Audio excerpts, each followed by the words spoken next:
સુરત જિલ્લાના ઉમરપાડા તાલુકાના કેવડી ગામે મુખ્યમંત્રી ભૂપેન્દ્ર પટેલના વરદ હસ્તે તાપી કરજણ લિંક પાઇપલાઇન ઉદ્વાદન સિંચાઈ યોજનાનું ભવ્ય લોકાર્પણ કરવામાં આવ્યું. યોજના આદિવાસી પંથક માટે જીવાદોરી સમાન બની રહી છે.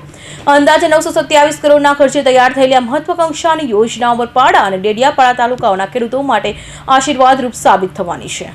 આ યોજનાથી સુરત જિલ્લાના ઉમરપાડા તાલુકાના 51 ગામોની 35,950 એકર તેમજ નર્મદા જિલ્લાના ડેડિયાપાડા તાલુકાની 22 ગામોની 17,800 એકર મળી કુલ 73 ગામની આશરે 53,750 એકર જમીનને સિંચાઈ માટેનું પાણી ઉપલબ્ધ બનશે.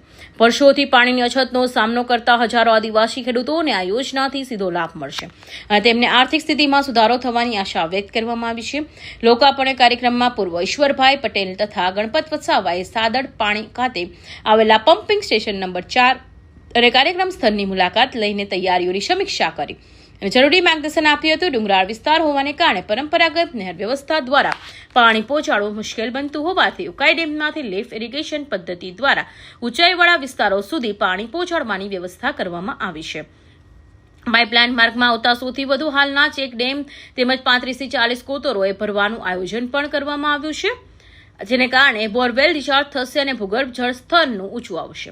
આ પગલાંથી વિસ્તારના પાણી સંસાધનોમાં દીર્ઘકાલીન સુધારો થવાની આશા વ્યક્ત કરવામાં આવી છે.